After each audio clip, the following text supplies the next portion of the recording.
Welcome to Alignment Adventures, a podcast where we explore what it means to live a fulfilling, aligning, and present life. I'm your host, Lindsay Tanner, and I'm so dang glad you're here.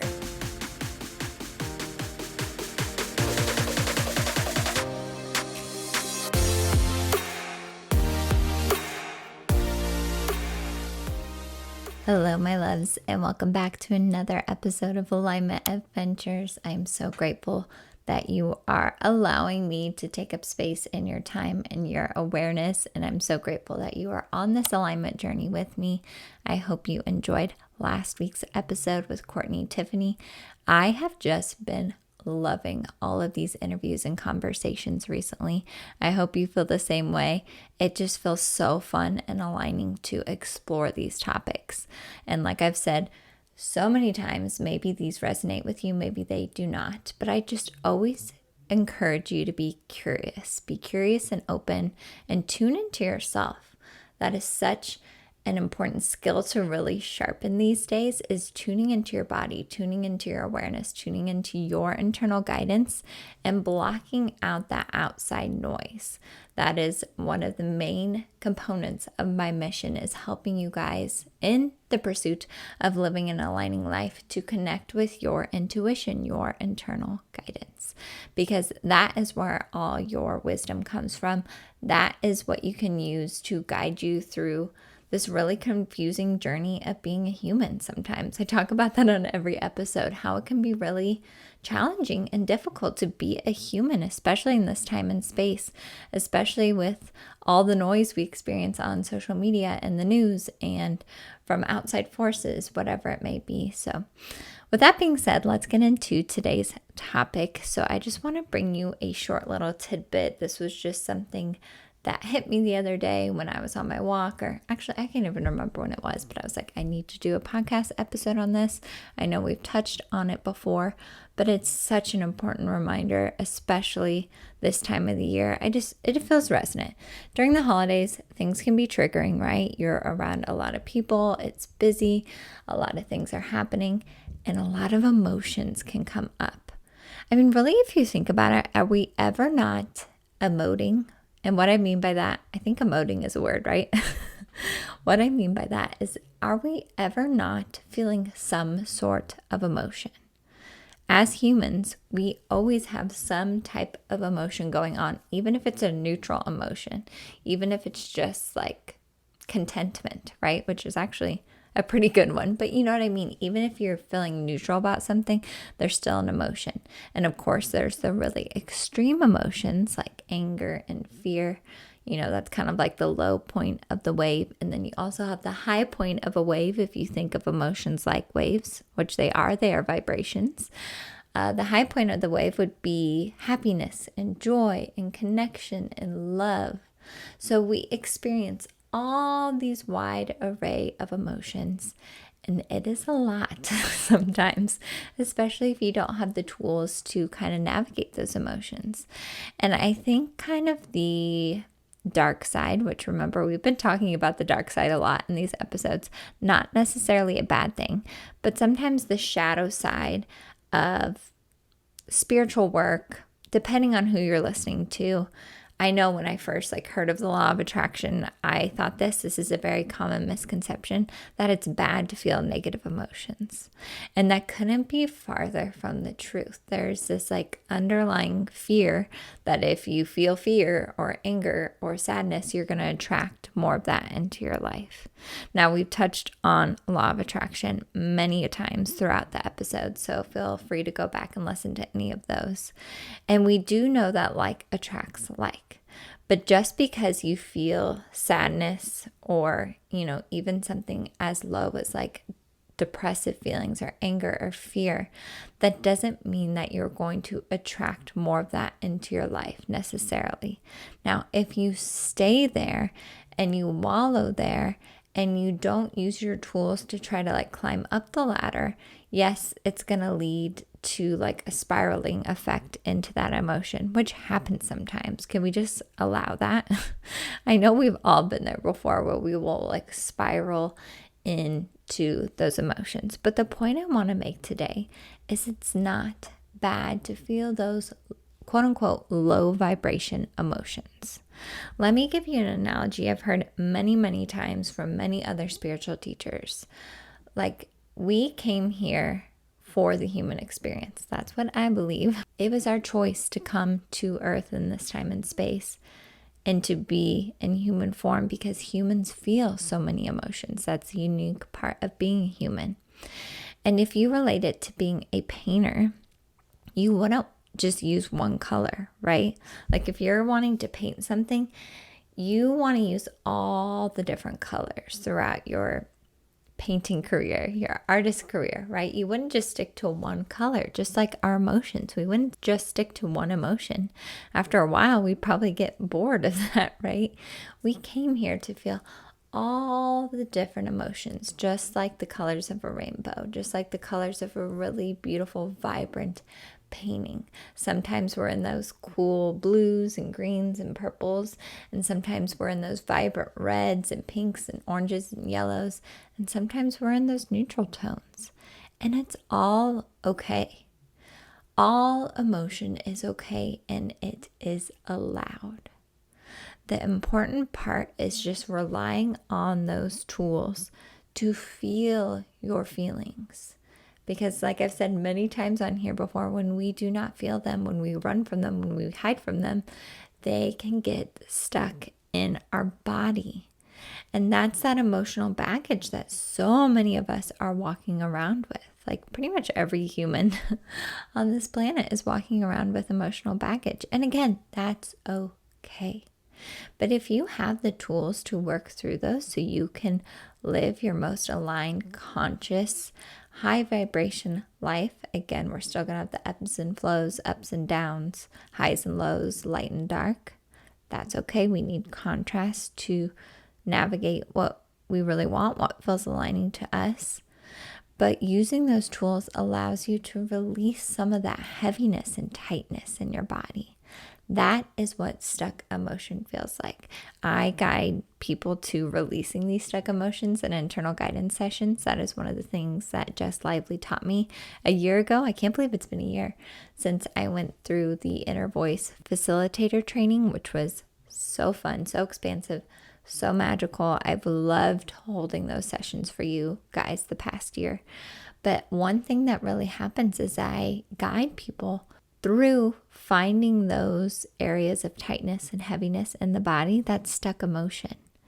And that's what is preventing you from going after the thing you desire, or preventing you from being truly happy. If you feel like there's something blocking you and you don't know what it is, many, many, many times it is those stuck emotions. So emotions in themselves on their own are not bad. They're completely neutral. It's when we don't allow ourselves to feel them that they can really get, as we perceive it to be, bad and get stuck in our body. And then that's when we're acting from those places of heaviness and tightness. And that's when we self-sabotage or let fear guide us or second guess ourselves or feel like an imposter or whatever it may be that you feel like is holding you back from living your most aligned life. I encourage you to, just like I said at the beginning of this episode, when emotions come up, be curious. I have really been trying to practice this recently, and stepping to this new role as a mother. Life looks a lot different now, trying to take care of him. And he's just the cutest thing ever. If you follow me on Instagram, he's just growing so fast. Like, they always do. That's going to happen, but it still surprises you when they grow. You're still amazed, even though that's how it works and that's what they're supposed to do. Arlo is just the cutest ever. I'm just obsessed with him, and I'm so lucky that he chose me to be his mama. I do believe he chose me. But with that new journey as a mother, life looks different, and I don't always get to do the things that I want to do right away like I did before I was a mother. I think that's one of the biggest shifts into this new stage of life, is just finding those new routines. And sometimes you kind of just have to throw routine out the door, because our mind loves routine, right? The mind wants routine. The mind wants to stay safe. But I'm really trying to tune into my internal guidance throughout motherhood. Let me know if you want an episode like that, how I'm using my internal guidance in motherhood, because I think that would be really interesting to explore and share. But anyways, emotions come up a lot. You can be frustrated when they won't go down for a nap, or they're super fussy and you don't know what to do and you're still learning all these things. Like, I've learned so much in the past 4 months. It's insane. But a lot of emotions come up, and even like with your partner sometimes, just like how that dynamic works. As we know, women do a lot during pregnancy and right after the child is born. And I think Stephen and I do a really good job of sharing those responsibilities as much as we can. But like, I'm the one that makes his milk. I'm the one that does a lot of the things that he needs. And Stephen does as much as he can, but he can't always do all the things. So anyways, with that being said, I can definitely feel feelings of resentment coming up, just to be vulnerable and honest with you guys. But what I've been doing is I just watch and observe them. I allow myself to feel that resentment. Like, I allow myself to get angry or resentful or whatever it is. And maybe that's like, expressing emotion through crying. Actually, I really haven't cried in a while. I cried all the time when I was pregnant. Not all the time, but I had to get a few deep, good cries out when I was pregnant. But maybe it is crying.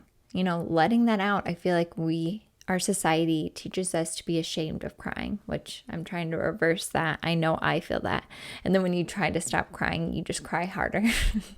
So just allowing yourself to cry.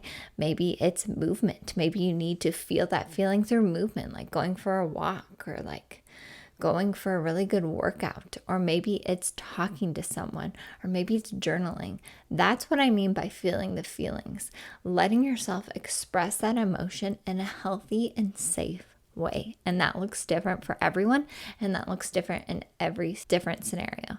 So when I feel those feelings in this stage of my life of anger or resentment, I allow myself to explore that. And I'm also just curious. and I observe it. And when that happens, you just kind of put some space between you and the emotion. Because like I said, emotions are not bad in themselves. And you are also not the emotion yourself. Like, you are not anger. You are not happiness. You are not whatever you're feeling. You're just experiencing it in that time and space. Such an interesting way to look at it, right? And then when you're curious about it, I think emotions come up to tell us something. They're communicating with us. Either we're in alignment or not. And those emotions kind of help us get back on track. So just be curious when those emotions come up and see what they have to teach you. And a good way to get in that space to allow yourself to see what it's going to teach you, because sometimes you're just so angry or you're so upset, it's really hard to know what that emotion is trying to communicate with you. That's okay. Give yourself time to process that. But come back to it and be like, okay, why am I really feeling resentful to my partner? Why am I really feeling angry about this certain situation? Why am I really feeling fearful about X, Y, and Z? And see what comes up. It's just such a beautiful and expansive practice when we are curious about our emotions and curious about our thoughts, because you are not your thoughts or your emotions. You are pure awareness. You are pure love. You are pure connection. And those things can kind of cloud that realization that we are pure awareness and pure love. So I hope this was useful. Of course, rely on those tools that we've talked about time and time again, the things that we have for November, whether it's going for a walk, doing yoga, meditation, time and stillness and silence, going to talk to someone. Rely on those tools when those really heavy emotions come up. And of course, if you're ever feeling called to do an internal guidance session, I absolutely love holding those. You can gift it to yourself for the holiday season, or you could gift it to someone else as a holiday present. I've really been trying to shop at local businesses and small businesses this holiday season and not give my money to Amazon, which I know is really hard. That is just something that's felt really aligning to me. So just an idea. But another really cool thing about doing that is once you do it once, you kind of understand how that process works, and you can work on releasing those stuck emotions on your own. Like once you go through it, you're like, okay, that's how I do it. And then you can start releasing that stuck emotion, which again isn't always the fun stuff. It isn't always the pretty stuff. It could be a lot of crying, a lot of anger, a lot of fear that comes up. But it really only takes like 30 seconds to 90 seconds to fully feel that. And then you just feel so much lighter afterwards. That's such a common thing that comes up in internal guidance sessions is afterwards people are like, I just feel so light, like light and airy. You're not bogged down by all this BS. We just let stay in our awareness and stay in our body. So if you're curious, please reach out on Instagram, Lindsay with an A.M. Tanner. I can answer any questions you have about that. I'm also feeling called to revamp my little course that I made almost a year ago called Discover Your Internal Guidance.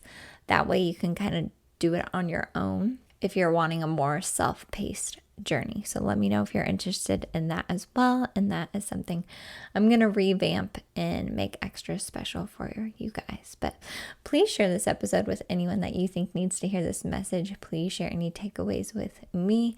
We have so many more guests coming up as we approach the end of the year and into 2023. So I'm so excited for you guys to hear those. So make sure you are subscribed if you're not already so you don't miss those interviews. And I'm just sending so much love and the high vibes to every single one of you. And remember, if you are feeling low vibes, if you are feeling those low emotions, that's okay too. Allow yourself to feel it and then go back to your tools to process it and move back up the emotional scale. Love you all so much. So grateful for every single one of you. And I will see you next week on Alignment Adventures.